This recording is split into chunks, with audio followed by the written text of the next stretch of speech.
packed up my dorm room and headed for the airport, the realization of what was happening hadn't yet sunk in.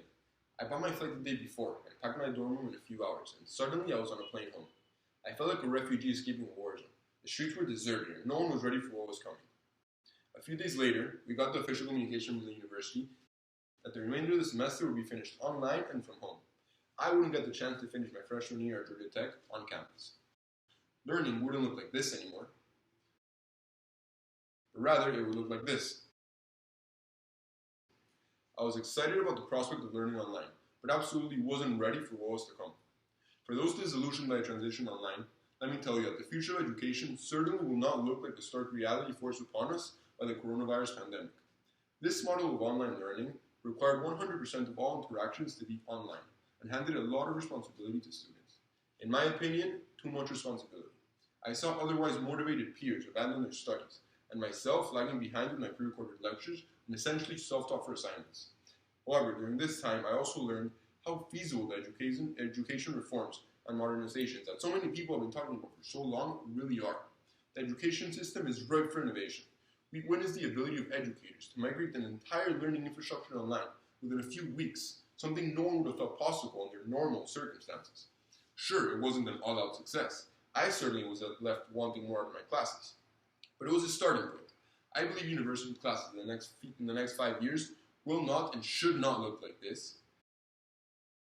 But they shouldn't look like this either. Instead, it will be some blend of the two.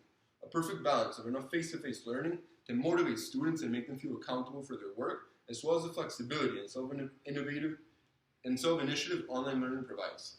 Some pitfalls that I saw with a fully online model are feeling like lecture wasn't mandatory because they are being recorded and posted online, not adhering to the schedule and just showing up whenever you want, and waiting until the last minute to complete assignments.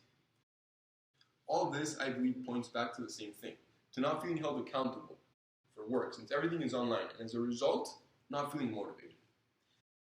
This is where the in-person aspect of education that I believe will always persist comes in.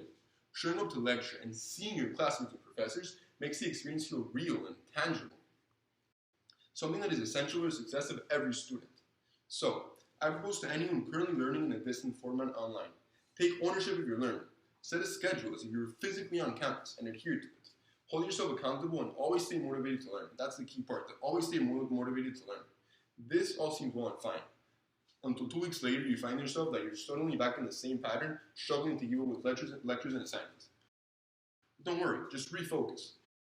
Make adjustments to your schedule based on your past experience and all the data you've collected over these past 2 weeks, and make sure this time it is something more realistic that you actually will be able to keep. Try to participate in online lectures and discussions to make the experience feel as real and tangible as possible, to make you feel like you were physically on campus. And most importantly, remind yourself why you're doing all this studying in the first place. What is it that keeps you motivated? Maybe it's for a scholarship that you're trying to get. Maybe it's for a future job. Maybe it's to be able to maintain your family in the future. Whatever that is for you, remind yourself of that reason, refocus and commit to it. That can make all the difference in the world right now and bring some element of normalcy to your current learning environment while the world prepares for the next stage of education. I believe which will be a merger between this in-person past that we have had for so long and the perceived future fully online. Thank you for your time.